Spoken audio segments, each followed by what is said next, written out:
Hello, welcome back to my channel. For those of you who are here for the first time, or those who have only watched a few of my videos, I am a landscape photographer as well as a college professor.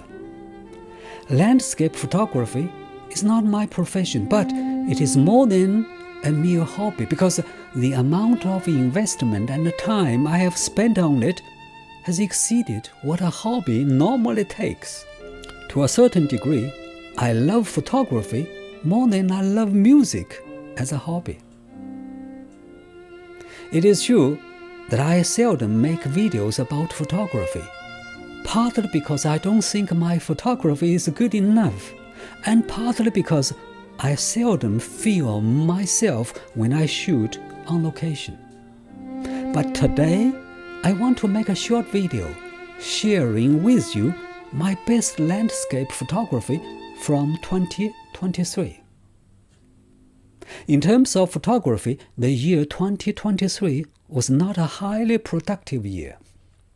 Due to a major surgery which I undertook at the beginning of the year, I did not go out shooting until April. Nevertheless, I shot more than 300 images in 2023. Among them, I have selected 10 that I'm most pleased with, and I want to share them with you. So, let's get started. Number 1. Those of you who have been to Rome will immediately recognize this as the Coliseum. I list this picture as one of the top 10 not because it is an image of a landmark in Rome, but because of the atmosphere in which I took the image. It was late in the afternoon and the sun was setting. The dark clouds in the skies contrasted with the Coliseum walls, which were glowing in the setting sun. I think I was lucky because not every photographer has such a chance to shoot this historical landmark in such an atmospheric weather condition, which gives the image a unique, gloomy look. It looks as if the Colosseum was saying to the viewer, "I've been here for thousands of years, and I saw the rise and fall of the Roman Empire."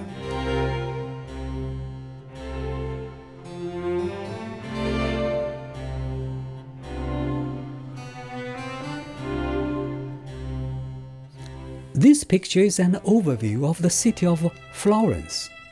I shot it from Michelangelo Square late in the afternoon. What I like about it is its beautiful postcard look. I also like the clouds which were bright in the setting sun. But what makes me happy about this image most is the fact that I shot it using the crop mode on my Canon EOS R camera. I didn't bring my telephoto lens, and the only lens I had was the 20 to 105 mm lens, which was obviously not long enough. The idea accidentally occurred to me that I could use the crop mode on my camera, which made this lens virtually a 40 to 175 mm lens. Though the resolution of this image is not as high in theory, it actually makes no difference in reality.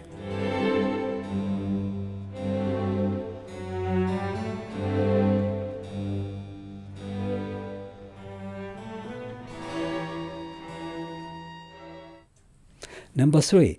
This image of waterfalls is definitely the best picture I have ever shot of all waterfalls. It is one of the many waterfalls at Watkins Glen State Park in Pennsylvania. The image is super sharp. The slow shutter speed creates a magical effect, making the falling water look like water curtains. I also like the balanced composition and the colors.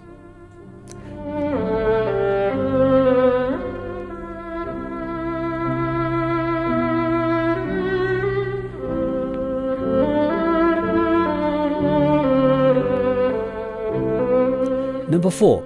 This is another image of waterfalls, which I took at Watkins Glen State Park in the Finger Lakes region in upstate New York. In this image, the stream forms a leading line, drawing the viewer's attention from the foreground all the way to the background and the bridge. The small waterfall on the left looks like a curtain, adding an interesting element to the image. I also like the autumn colors in this picture.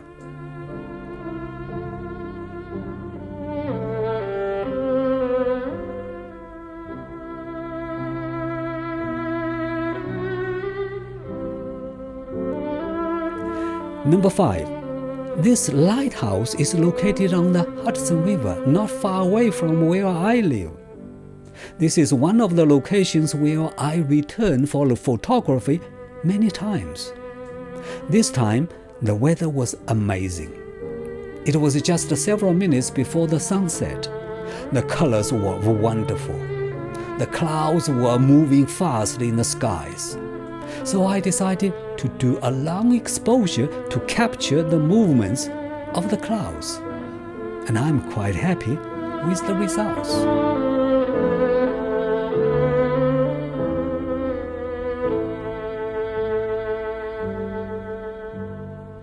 Number 6. This sunset shot was taken on a small lake, though it looks like a seashore. I remember it was a very windy day. The strong winds were blowing and the waves were high.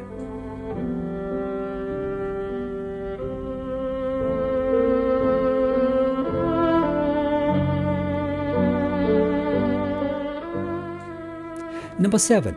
Here is another picture of waterfalls. In the year of 2023, I visited quite a few places where there are many amazing waterfalls. This picture was taken at Toano Falls State Park. It is the tallest single-drop waterfall in the Finger Lakes region in the state of New York. But as a photographer, I was more impressed by the autumn colors. To capture more colors, I choose to take a panel by shooting several images and stitch them together later in post-production.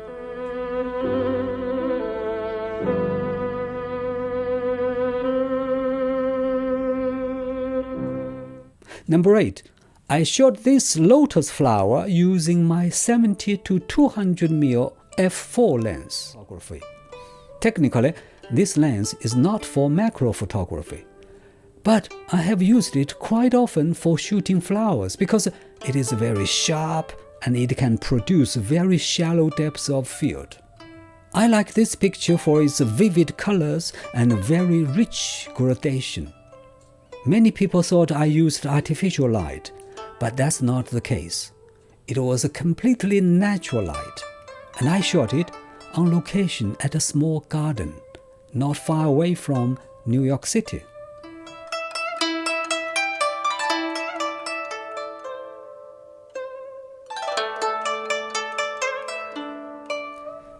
Number 9. I like this image for the feeling of tranquility and calmness created by the smooth and mirror-like water, the sleeping ducks, and the reflections of the autumn trees. The colors also produce a special effect, making it look like an image on film back in those good old days.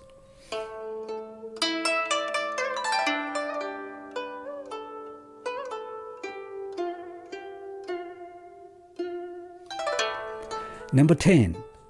Those of you who have watched my previous videos about photography will know that I love shooting bridges.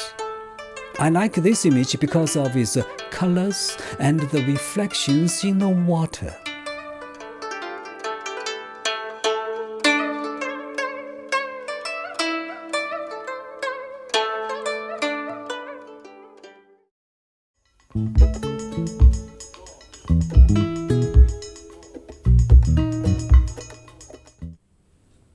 Well, those are all the photos that I wanted to share with you today. Thank you for watching this video, and I will see you in the next one.